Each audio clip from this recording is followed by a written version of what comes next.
From the Donald Danforth Plant Science Center, HEC-TV, Boeing, and the Danforth Center are proud to present Conversations.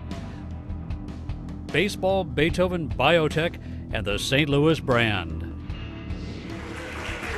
I want to welcome you all tonight to a very fun evening, and one that I think celebrates three great institutions of our city, and I hope many more as we discuss things. First, though, Fredbird, I have news for you, sir. I was told that in order to be a moderator, you have to be able to speak. So, out of here. Sorry. So with that, we'll welcome Jim Davis to be our moderator again. But thank you, Fredbird. You're out of here.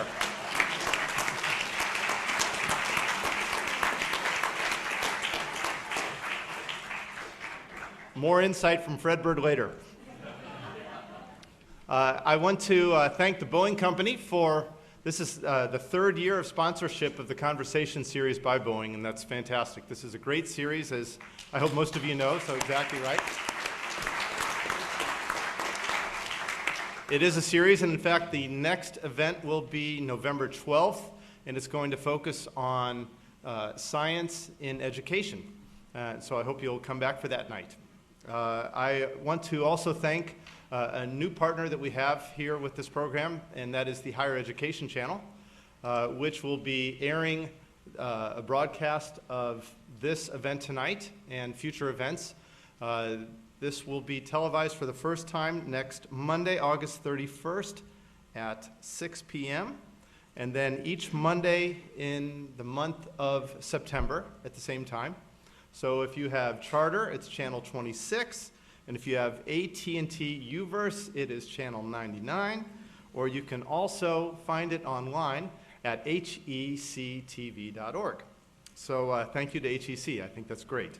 I'm hoping as you walked in tonight, you were able to pick up a question card that we would like you, if you have a question for one or more of the panelists, to please fill it out.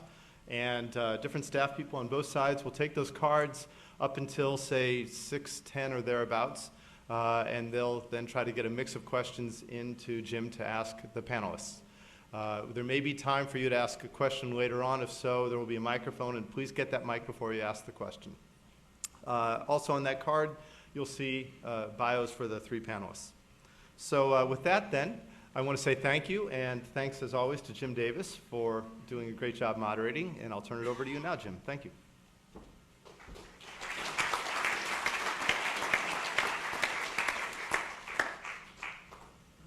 I was looking forward to Fredbird sitting here. I could just stay out front and listen to the silence. And these three could sort of do their thing. Well, I'm delighted to see such a big crowd here this evening. I think it's testimony to the interest of the topic. When invitations went out, brief bios of each of our guests were included, so I simply want to attach names to faces with very, very short introductions. On my far right is Roger Beachy, whom many or maybe most of you know. Roger is president of the Donald Danforth Plant Science Center, and it's a delight to be on the panel with him. Often he's up here talking, but tonight I get to ask him questions. Fred Bronstein is president and executive director of the St. Louis Symphony, and Bill DeWitt III is president of the St. Louis Cardinals. Three presidents here to talk about St. Louis. When I got the invitation, my first thought was that baseball, Beethoven, and biotech didn't have a whole lot in common. My second thought was why Beethoven and not Brahms? But I didn't do the invitation. But as I thought about it a little bit more, clearly our guests have in common the leadership of very successful organizations. They also have St. Louis in common, and my guess is that they have a focus on the future in common. Probably none of them are satisfied with the present. they're focused on the future. And we may learn something about that focus as we go forward this evening.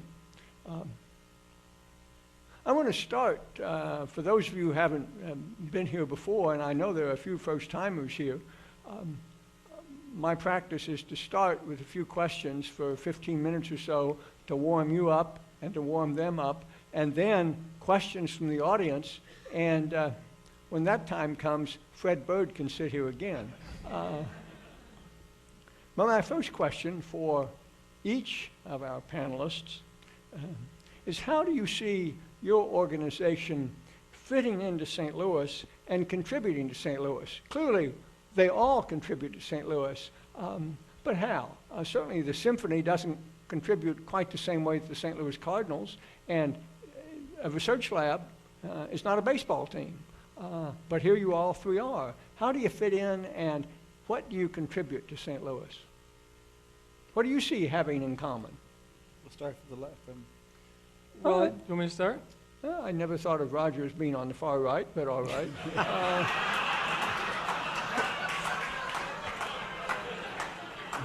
Yeah. Bill, go ahead. Okay.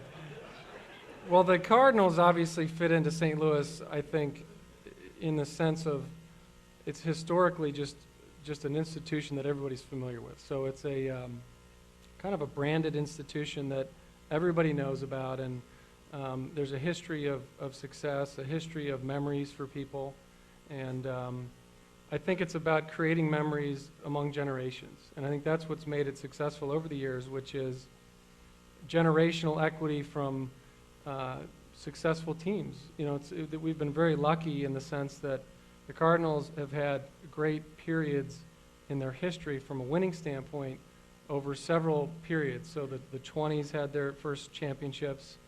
There were great teams in championships in the 40s, the 60s, the 80s, and now the 2000s. And I think because of that continuity of championship baseball, you've created those memories for so many people, and it's been embedded into the fabric as a result of that. And beyond just the championship, it's the fabric of every summer.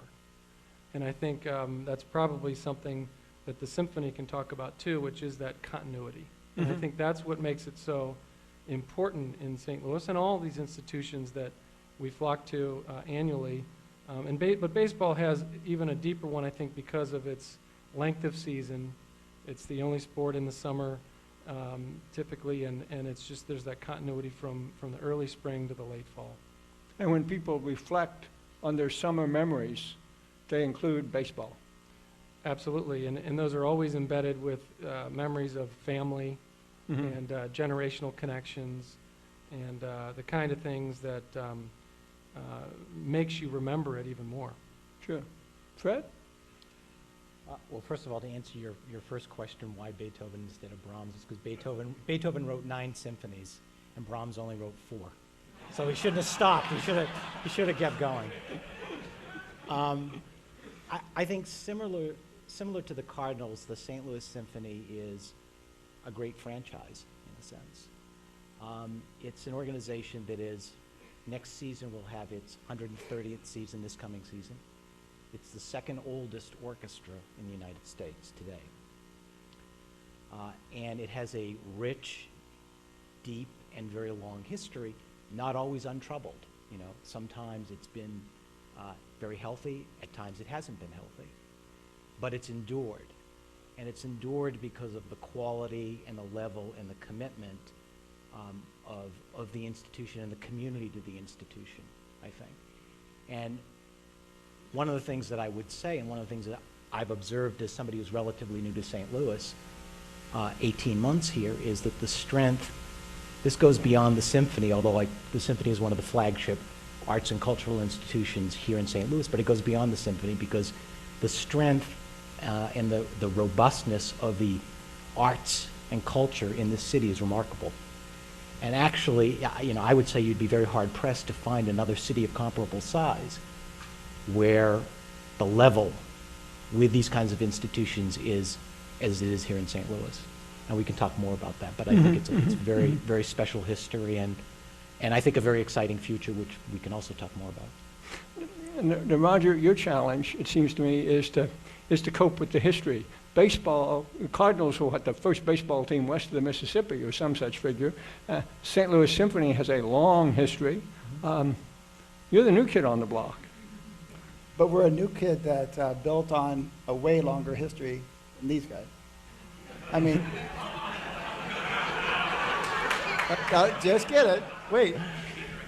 Remember, St. Louis is here because there was agriculture and trading in the region.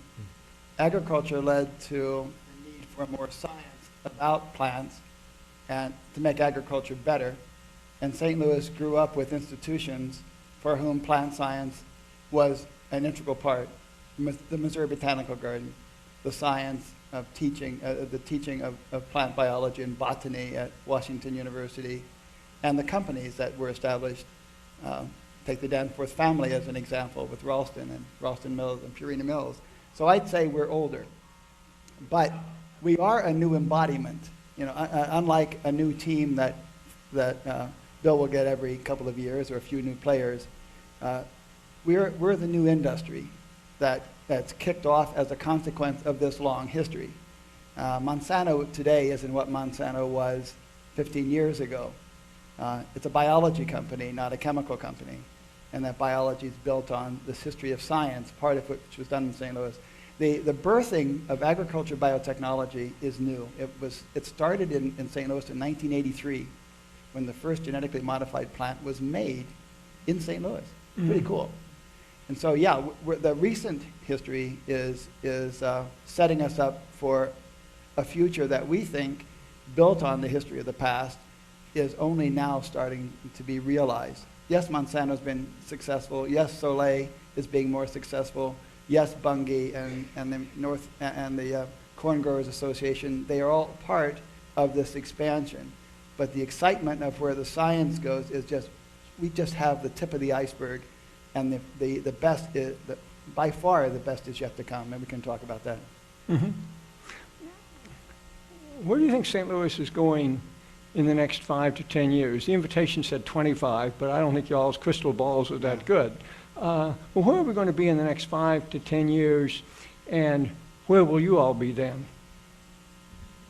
Oh boy. The latter one I don't know yet. Hopefully here. But the industry, you see behind us and in other parts of the city and in the outlying areas, the embodiment of the future. You see Bridge Park beginning to come up, and that will house new companies and new enterprises. If we're right, Bridge Park will be filled in 5 years, and the warehouse district just north of us will start to be remodeled into biotech, bigger companies. Mm-hmm. And we'll see the agriculture biotechnology and green technology and plastics from plants and industrial enzymes not made in fermenters but in plants. The future of green and sustainability lives in plants. And we think that St. Louis can be that place that everybody in the world says is the center of green biotechnology. And if I come back in 10 years, I hope we start to see the leveling of some of the warehouses north and taller buildings that house new companies that have birthed or come to St. Louis because of the excellence of the science. And when I asked where will you be in 5 to 10, I was thinking of the enterprise here, not where you personally would be in 5 to 10, but where will the enterprise? I just brought it in for the Sure. But Fred, where's St. Louis Symphony going to be in 5 to 10, and how will that fit with St. Louis? Are you going to be expanding and developing a bridge park and so on, or simply be an outstanding symphony? It's not a bridge park, but we are. It's in a different way. It is. I mean, we are expanding and developing and reinventing all the time. And in fact, I think one of the things that is important about what we're doing right now, really setting the stage for the future, is that, an orchestra is something, we've been around as an orchestra 130 years, and an orchestra as an enterprise has been around a long time. But we are reinventing ourselves. And the way people think about orchestras, yes, there are typical things that you have. We have our regular subscription concerts, but we've expanded the whole notion of what an orchestra does through things like SLSO Presents, which brings, it's an orchestra, symphony orchestra can be playing, you know, the live accompaniment to The Wizard of Oz or The Lord of the Rings, as well as it can be playing a Mahler symphony. And it's a very different kind of experience, or casual kind of experience, or things on the web. And I think all of the things that we're downloading, I mean, all of the things that we are doing and are engaged in and are pointed really towards the future, I think, and reinventing and reinvigorating what is a very old art form. And I think that's the key, because I think in order to keep it fresh, and in order to bring in new audiences and develop the audience, and we're no different from the Cardinals in the sense that we have to, you know, we sell tickets, and we have to worry about, you know, keeping the enterprise vibrant so that people will come. And we've had experiences actually in recent years where people weren't coming, and so we're very focused on developing the audience. We will double our audience over the next 5 to 10 years, I predict, and we'll do it through some of the new things that we're doing and some of the new kinds of programming that we're doing and reaching different kinds of listeners. I think in terms of St. Louis, how I relate that to St. Louis is, again, coming back to the larger cultural and art scene. I would hope, I think there's an enormous opportunity to brand St. Louis, and not just St. Louis. When I say St. Louis, I mean the region, which is a whole other interesting conversation, to brand the region around arts and culture and around excellence in those things. And I think the assets are here. We just need to do it. And where are the Cardinals going? I know they're going to stay in St. Louis, but We're not going anywhere.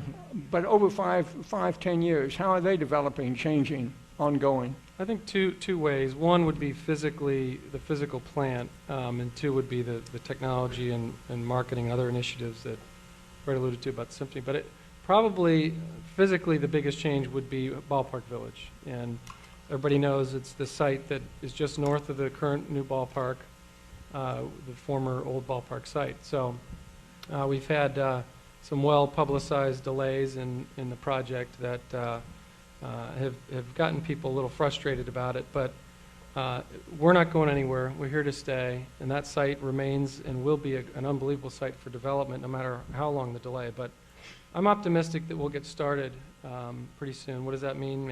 I'm not making predictions anymore, but we have a great plan. We've got a great development partner, and we're just kind of working out financing details in an economy that's been tough on financing deals of this nature. So we'll get there, and I think so physical plant-wise, you'll see something exciting in a few years with mixed-use, retail, entertainment-focused activity, hopefully some new office, and even some views from these buildings into the ballpark, which will create this interesting interaction between what we have in the ballpark and what will be out there. The second piece of the vision in the future will be related to how we experience Cardinals baseball as fans. We're always working on improving customer service and using technology to do that. But you know, something as simple as, you know, everybody's got their cell phone now, and it's basically a computer. And it won't be long where, you know, some of you would, in a forum like this, will be sneaking a peek at the actual game in progress on the screen, on mute, hopefully. Well, I'll tell them to turn their cell phones off, you know, before they come in. Well, but if they don't listen to you, they might still catch. So, imagine that. But mobile technology and things like that are constantly evolving so rapidly in terms of the way that our content gets delivered to fans. And I just think it'll create a different dynamic. It'll always be the ballpark. There'll always be hot dogs and Cracker Jacks down there, and hopefully winning baseball.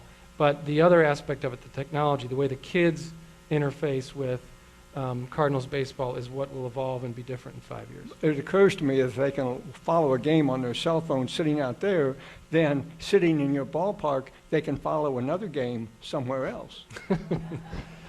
Well, it takes a certain scattered-brained mind to handle all that stuff at once, but I think we're all getting better at it.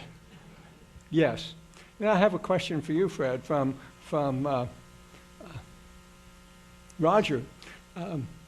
We learned about Bridge Park, and here we learned about Ballpark Village. Can we expect a Symphony Park?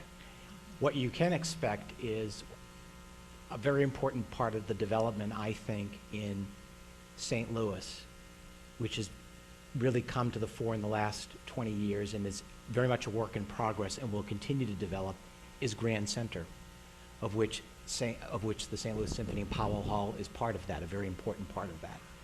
But also there is the Black Repertory Theater, the Fox Theater, the Jazz at the Bistro, and lots of other, the Sheldon. I mean, I'm leaving people out, so I'll get in trouble for that, but it is a vibrant, robust district that is growing, and I think what I would say, the reason that's strategically important is because, again, when you talk about how you brand a city and how you attract people to a city and the importance of arts and culture in doing that, the center, having a center for that, an identifiable center, is very, very important.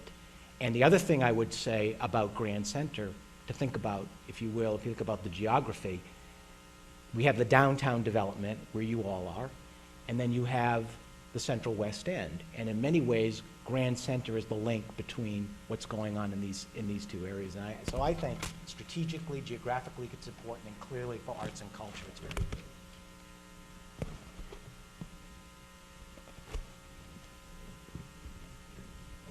We're losing the music here, you know. Yeah.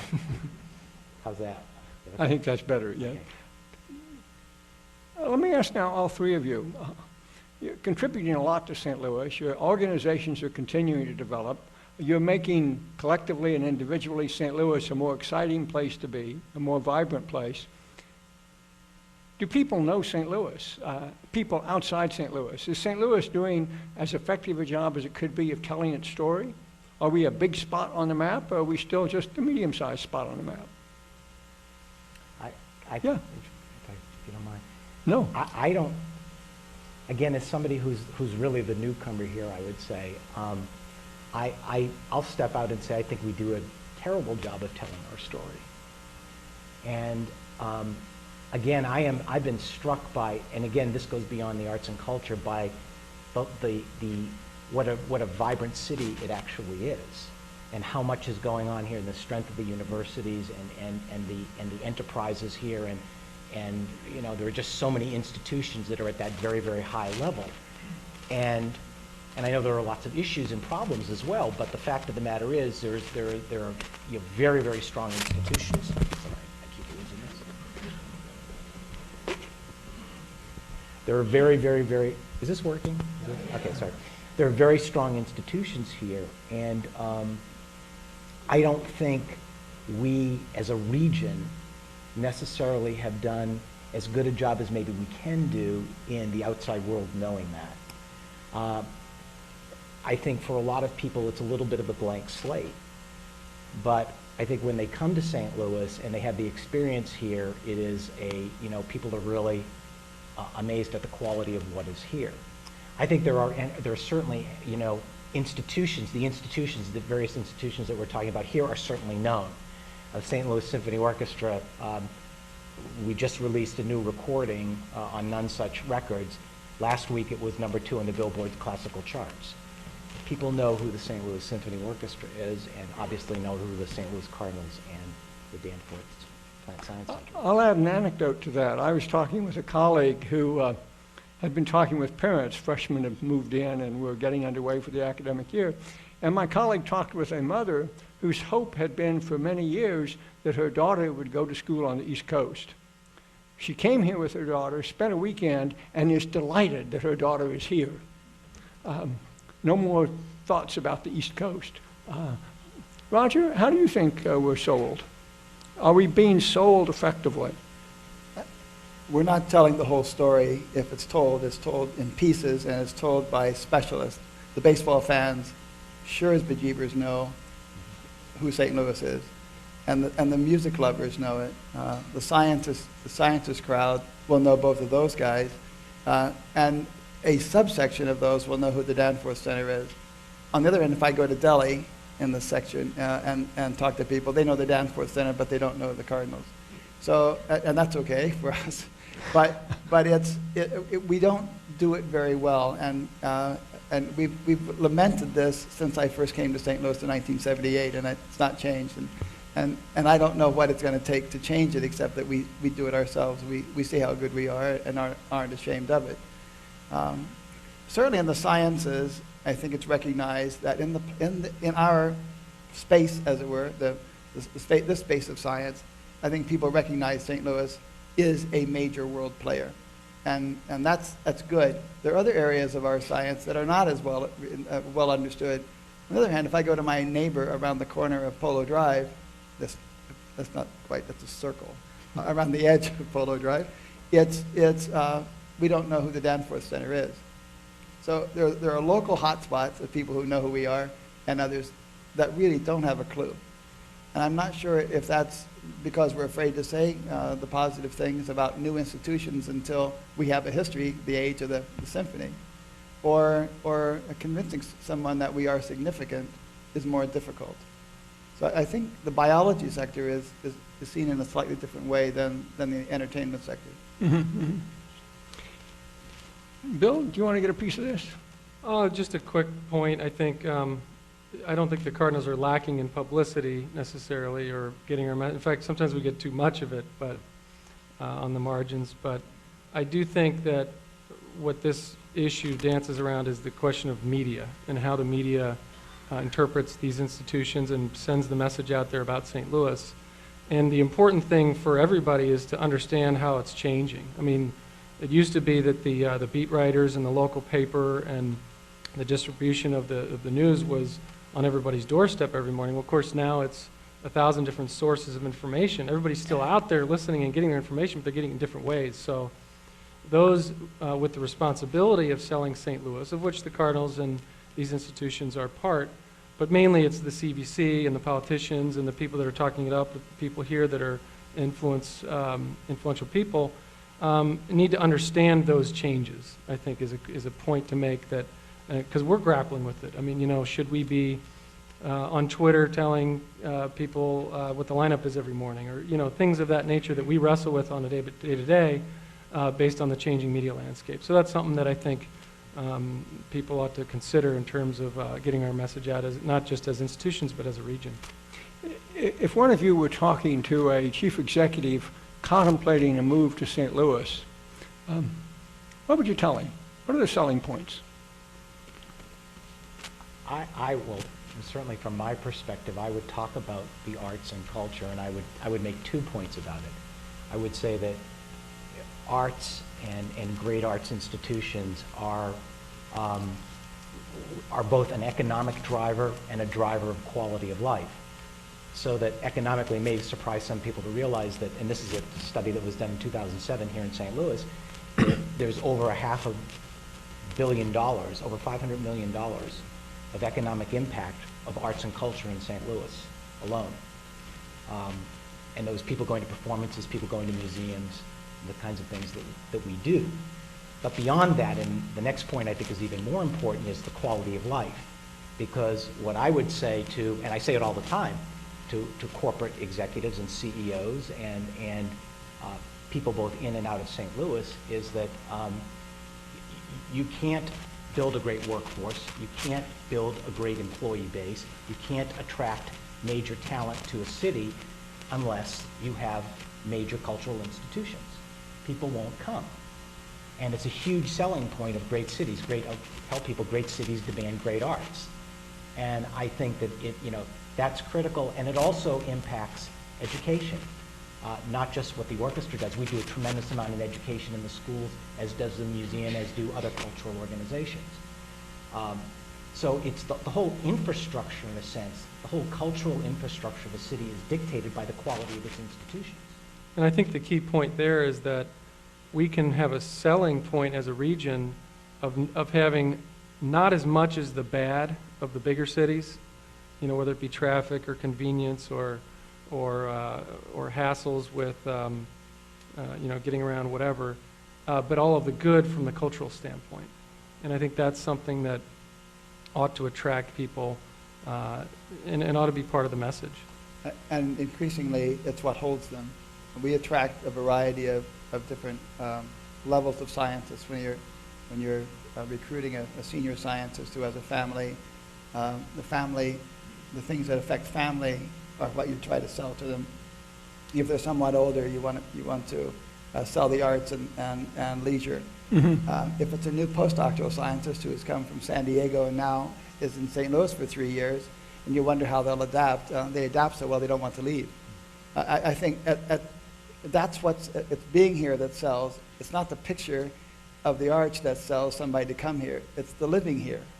And so when you recruit, what you really want to do is give somebody the opportunity to live in St. Louis for a week, probably not in the middle of July or August, but This July hasn't been bad. no, but if you do it in September, Yeah. when baseball is still on and symphony has started, Yeah. and the schools are in, and the kids are playing in the athletic leagues in elementary school, there are ways to do this. And those of us who do recruiting try to use those capabilities. We wish we had season tickets to the Cardinals. Sure. We don't, but maybe tonight. Let's talk. Now you know why you were invited, right? But there is such a sense of those who come to live here, in the vast majority come to work here, that like it and want to see their family raised here. Reminds me of a good bumper sticker. You can work anywhere. You can live here. Yeah, right. Good. Now here, we're moving into the audience participation part, and I have a question for you, Roger.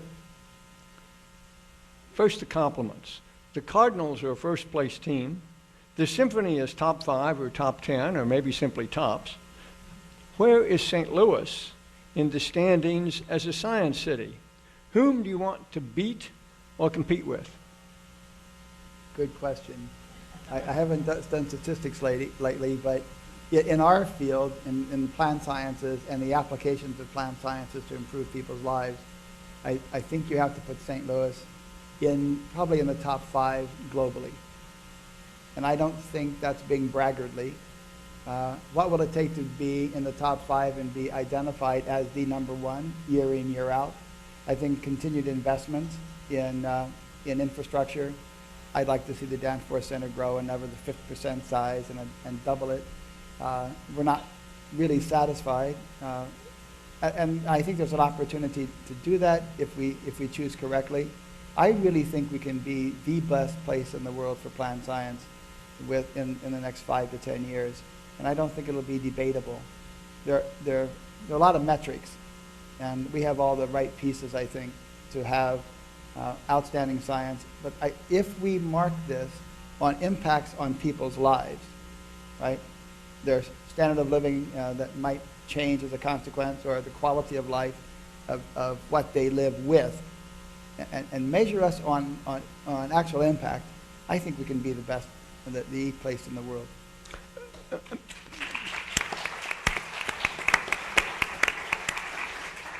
You said a minute ago that we were now in, the top 5?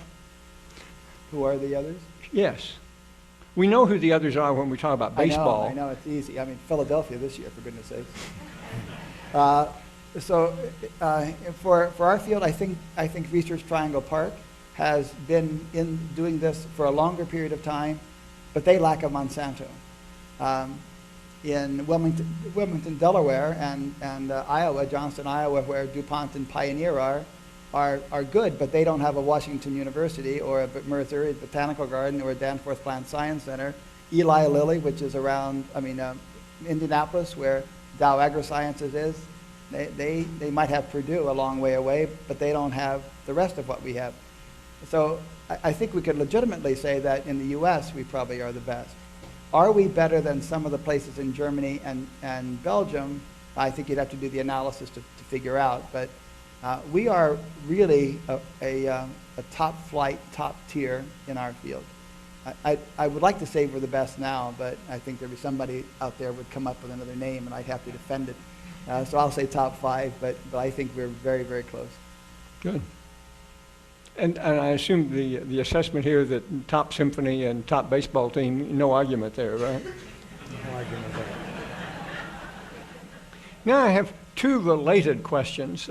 Both came in anonymously. I want to read them both and then see how you all will answer them. One, the briefer one, what contributions can your enterprise make to increase employment opportunities in downtown St. Louis? Employment opportunities. And then this one, Describe the efforts of your organizations in recruiting St. Louis's most talented youth to your organization and ensuring that they don't depart for cities viewed as offering more. Additionally, how do you approach bringing talent to St. Louis from other parts of the country? Clearly, both employment questions. One is generally employment in downtown, and the other is how do you recruit the best and the brightest? I'll jump into that. I think our business kind of is what it is from an operational standpoint, but I'll jump to Ballpark Village again briefly. I think that has its own job growth initiative. So, I mean, there'll be about 2,000 permanent jobs associated with that when it's fully built. The other piece of that is to the extent we can get to a second phase of residential, because then you would have a pretty exciting new way of recruiting people in terms of the excitement of the downtown living. And we're already a long way along in the downtown revitalization process with historic tax credits, what's going on with Washington Avenue and the lofts and everything else. I think we can take that to another level with some new product. It won't solve, you know, the world's problems, but it'll add a product category to the list of attractions for downtown residential, which I think is a piece of that puzzle. Mm-hmm. Mm-hmm. Fred? I would, piggybacking on what Bill has said, I would say that clearly the continued development of the area in which St. Louis Symphony is and Powell Hall is, Grand Center, along with, of course, St. Louis University and that whole Grand Center area, is the healthier and the stronger and the more vibrant that becomes, I think it increases the likelihood of the health and vibrancy of downtown and the whole everything in between.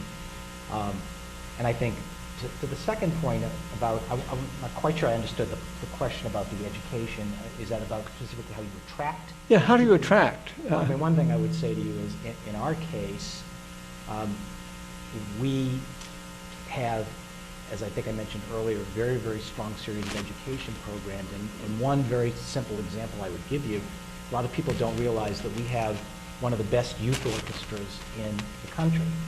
And this is how good the youth orchestra actually is. There are 7 alumni of the youth orchestra, St. Louis Symphony Youth Orchestra, playing in the St. Louis Symphony Orchestra today. Now that's a remarkable thing because, and here's why it's remarkable, because auditions for a major orchestra like the St. Louis Symphony Orchestra are national and international auditions, and they're blind auditions. So when we have an opening, which is rare, there are hundreds of applicants and at the highest level. So if you think what the level of training would have to be in something like a St. Louis Symphony Youth Orchestra, in order to get kids to that level where they're prepared and they get in the pipeline at that level, I think that would tell you a lot about the quality of that particular enterprise. Roger? I like the question because it does talk about the importance of education in youth. Mm-hmm. And we're continually struggling with getting the brightest and the best to go into sciences. In the past, they've gone into business or law or medicine, but into research is where we need our local students to be. We have relied for the last 20 years on imported talent, and we've done extremely well. But increasingly, we'll need to have this homegrown talent. And so the challenge is, I think, to make the big picture question accessible and exciting in the younger group of students, elementary and upward, and certainly pre-high school and pre-middle school, and show what they can accomplish. It's not the trip to the moon anymore, but maybe it's back to Mars, or maybe it's to Mars and back to the moon instead of the first trip. Or maybe it's making the world a better place with less accumulation of greenhouse gases, or a new medicine that comes out of plants that really helps to solve an issue with type 2 diabetes. I mean, check the questions that we have as a society and ask how we can engage the brightest and the best of St. Louis students in solving them. And the St. Louis Science Center and others around the region who are engaged in education outreach, and you know who you are out there in the audience because many educators are here.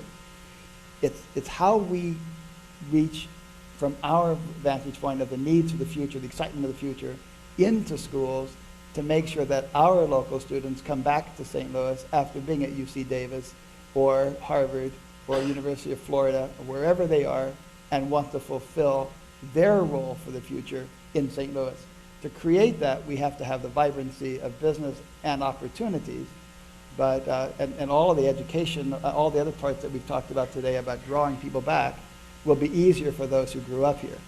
We need the opportunities which come through, growing our economics in this field. But that's what I think how we should focus on the young and in education, to get them into the field and make sure that they come back from wherever they go. And it's crucial, because if you can't attract the best, you won't be the best.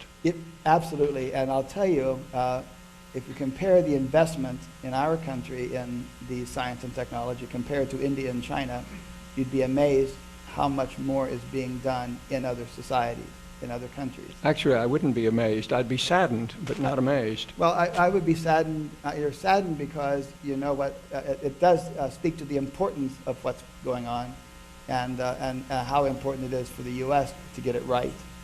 And we'll see how we do in the next 5 to 10 years.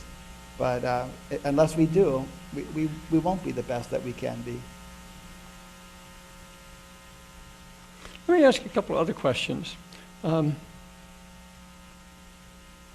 This is a general one, but it gets to something we've been talking about a lot of the evening. To what do you attribute the strength of the arts in St. Louis? And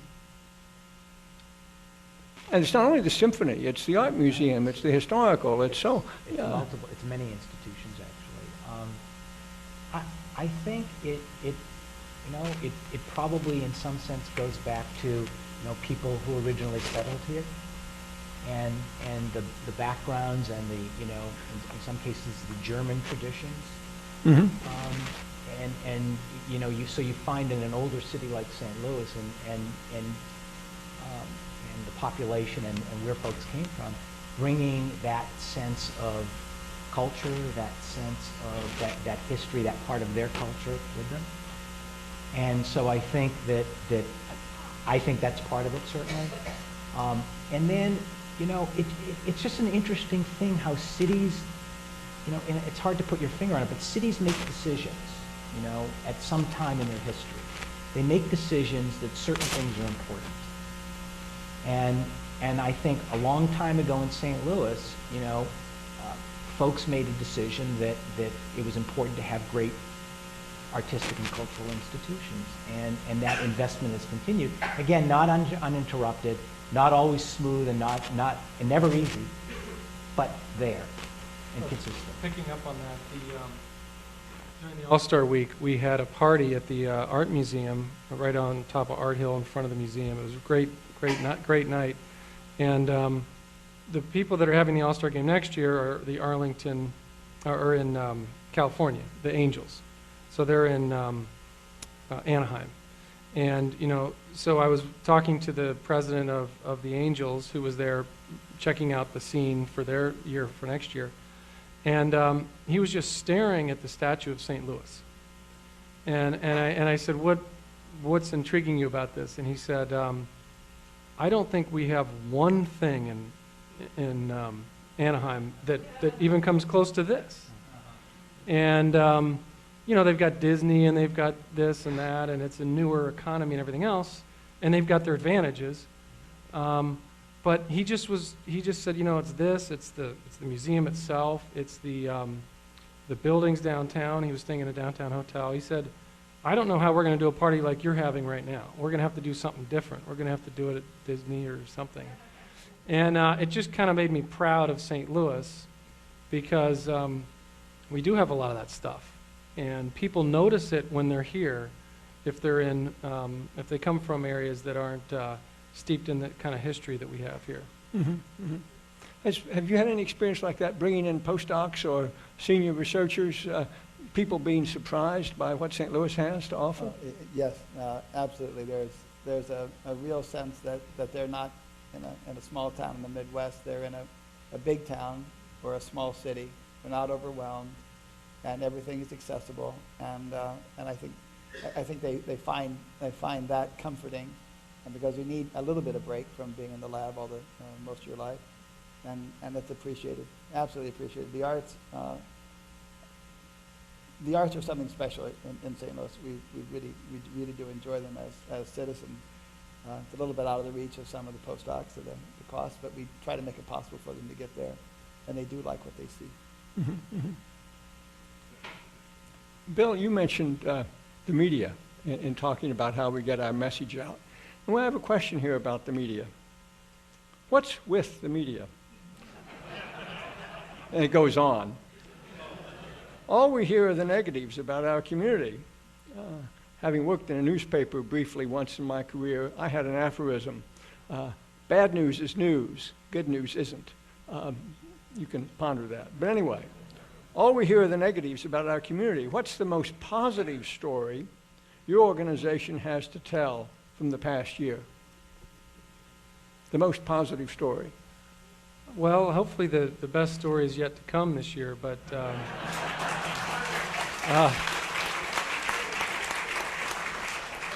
I would say for us, the newspaper's got to get out tomorrow. You know, that's right. That's right. It's all about tomorrow morning, but in the media business. But I think the All-Star game. It was an amazing series of events. You know, how many people here were at the 1966 All-Star game? Show of hands. Maybe 10 or 12 or so. And I'm sure most of you were maybe at some event as part of it this year. And it just brought the national showcase, the national stage, and I think what I was impressed by was Major League Baseball's reaction and their analysis of having it in St. Louis. Because it's a traveling show, it goes to different cities, and it builds momentum as it goes and picks up new things. Like we had the 5K fun run that added to the thing. We had the concert in the Arch Grounds as a new event. And they said, you know what, St. Louis is unique in that for a big event like this, you can do it all downtown. You can have, all the hotels are there, all the events, the convention center had the big fan fest, the ballpark, the big tent outside the ballpark for the industry parties, and it was all right there. And they had been in New York the previous year, and they were kind of breathing a sigh of relief. Everything was scattered, and it wasn't even the biggest story of the day in New York. It was just another event. So I think that was something that we all knew it was coming. We all knew it was a big deal, but it was, you know. And so I think that's something we won't see again for another generation, but we have to be thankful for how it all played out, I think, in the way St. Louis looked at as part of it. And Fred, what's the most positive story your organization has to tell from the past year? I guess I would probably point to two things. One's local and one has national implications. I think you're having trouble again with the microphone. Is that working? Hello? Yeah. One has local implications and one is national. Two things, really. The first thing is we had, for the first time, actually turning around 3 or 4 years of audience declines. This past year, we had an 8% increase in attendance in one of the worst economies in however many years. The second thing would be the release of this recording that I mentioned, the Adams CD on Nunsuch. It's the St. Louis Symphony's first recording on a major label in 10 years, and charting on the Billboard charts at #2 is significant. So I would say those two things. We're very proud of that. Roger, your best story. There are scientists in the lab who work in the center who are here. So if I say one person's discovery is better than somebody else's, I'm in trouble. But can I have two? All right. But you can't have one for each scientist. Two. I was asking two for each scientist. I think there are two that I'd say are sort of milestones for us. One of the goals that we had was that we want our science to be seen and to be entrepreneurial. We spun out our first company this year, so and that's a pretty momentous time. It means our discoveries have gone far enough to be creating economy. So a new company spin out is important for us. The second is that we are becoming an important part in playing in the area of renewable biofuels. And the arrival of the director of the Enterprise Rent-A-Car Institute, Renewable Fuels, and and scoring a couple of very large grants that deal with algae and biofuels and biodiesel, began to put St. Louis on the map. This is, as you know, Dick Sayer and arrived and has taken care of that.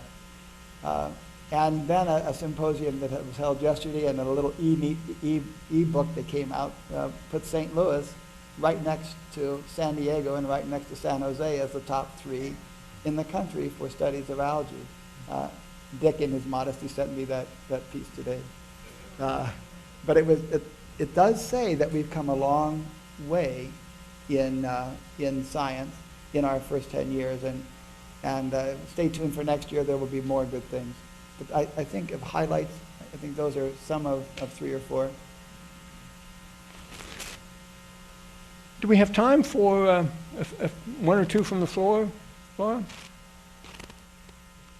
No. I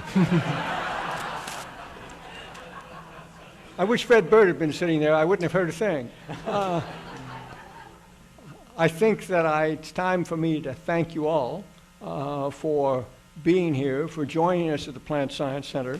I hope that all of you, everyone sitting here this evening, I hope you leave with a deep appreciation of how much is going right, how strong St. Louis is, and perhaps each one of you, as opportunity comes along, will be a salesperson for St. Louis, because I think we have a lot to sell.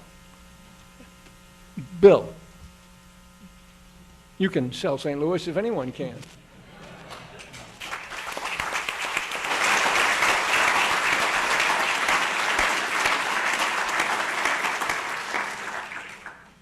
I think my job is not to sell. I think you've been sold. I think my job is to say thanks very much to our 3 wonderful speakers and for this presentation, which I think was special and has probably turned out our largest audience. So thank you very much. And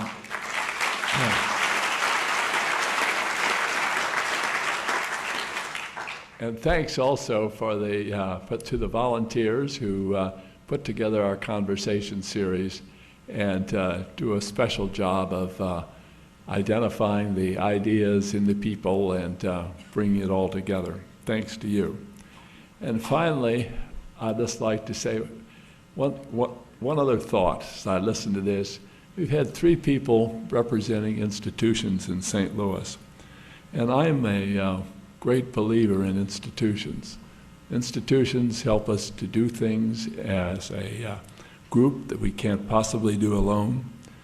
Institutions within themselves can develop cultures of excellence, and we certainly have seen this in these 3 institutions. I've had the privilege of sitting with some of the symphony people looking at the future this year, and I'm just terribly impressed by the standards of the musical culture within the symphony. And we see that day to day in the St. Louis Cardinals. And I think we see it day to day here as well. And finally, institutions create a vehicle for our hopes, our dreams, and our ideals that can carry them on beyond our brief span on earth. And this city, in a way, is a big institution, a mega institution on its own, but it's made up of institutions like these who really determine the future and what kind of place we have to live in. And St. Louis has long supported its institutions very well for the size of this community. And just to make a pitch for all these institutions, plus others, we St. Louisans need to keep doing that. And St. Louis is better because of these 3 institutions and our other institutions, and thanks to all of you for supporting them too. Thank you.